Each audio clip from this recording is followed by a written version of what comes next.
I have not discussed with anybody in the White House the issue of his tax returns or a request of his tax return. His attorneys? I've had no discussions with his attorneys, but again, I'm not continuing to go down this again of you asking me 20 questions on this. That's what we do here. We ask questions. I at least ask questions instead of actually, in all due respect, I take that back. You can ask the questions, and I will try to answer them. But I think what. Thank you. I appreciate that. Wow, I'm not going down this thing where you're going to keep asking me questions. That's the Congress of the United States, Mr. Secretary. Jimmy Gomez questioning Treasury Secretary Steven Mnuchin and explaining to him how congressional hearings work. Joining me now, Congressman Gomez, a Democrat, a freshman Democrat from California. He's a member of the House Ways and Means Committee as well as the House Oversight Committee. Congressman, I credit you for the fact that you're new at this, but you knew actually what Congress's job is and had to school the Treasury Secretary of the United States, who's been on the job, by the way, for more than 2 years. Yes, first, thank you for having me. I want to send my condolences to the people of New Zealand for their tragedy today. Thank you, sir. But yes, this administration doesn't want to answer any questions. We had a hearing on the same day with Wilbur Ross. We had one with Steve Mnuchin, and neither one of them want to answer questions. They want to dodge. They want to make sure that they never answer anything that puts them or the president at jeopardy. So we're going to push them because that's our job. That's the responsibility of Congress. That's what you were elected to do, sir. Let's go back to the conversation that you had with Michael Cohen.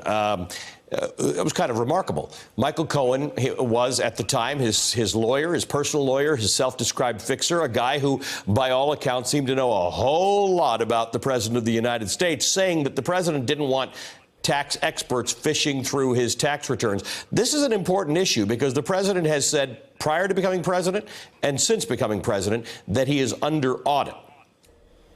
Yeah, no, it's a huge issue.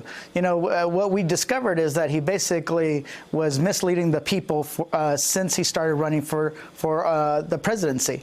And why is that? That's the question. We believe that it has to do with his finances. We believe it has to do with who he's in bed with. We believe that it has to do with how is he making decisions as he's currently in the White House. So with Cohen answering basically that he's not under audit, it really helps set up the stage and lay part of the foundation for our request for his tax returns. Quinnipiac asked people a couple of questions about the president's tax returns just last week, roughly. And the first question was, should Donald Trump release his tax returns? 64% of respondents said yes, 29% said no, which roughly fits in. I mean, Donald Trump doesn't really ever get below 29% on anything.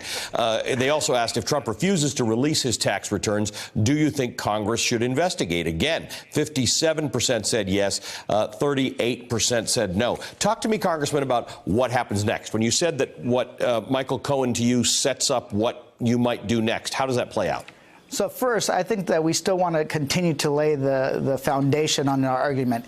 You know, we do have the right as the House Ways and Means Committee to request his returns, but we still need to provide justification.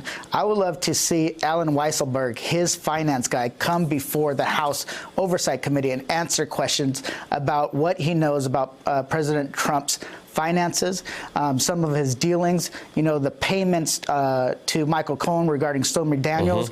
The inflating of his property values and deflating of his property values. Did he cheat on his tax returns? We want to really get to the bottom of that to start setting up even more and provide the justification we need in order to ask for those returns. How do you keep this all straight? Because you're on oversight, you're on Ways and Means. The Southern District of New York is investigating some things. The Manhattan DA is now dealing with this inflating, and you know, they're dealing with it with Paul Manafort. But you know, it almost sounds like it's a warning shot to say, hey, if you were fiddling with real estate and mortgages and things like that, we're going to come after you to the president. How do you keep track who's supposed to do what? Well, we work as a team, right? It's not just one committee. We have Ways and Means with Richie Neal, the chairman, but we also have Oversight with Elijah Cummings, and then we have the Judiciary Committee. So everybody's working as a team and providing and sharing information, and that's what makes this our ability to investigate this presidency, this administration, hold them accountable, powerful, because we're really working together. I just happen to be on two committees that gives me a lot of information and understanding of what we need to do to make sure we hold this president accountable. I have to say I'm not shocked by a lot today these days, but when the Treasury Secretary said he's not going to take your questions, I thought that was a new one for me. Congressman, good to talk to you. Thank you for joining us. Nice talking to you as well. Congressman Jimmy Gomez of California. Thanks for checking out our YouTube channel. Subscribe by clicking on the button below for more from The Last Word and the rest of MSNBC.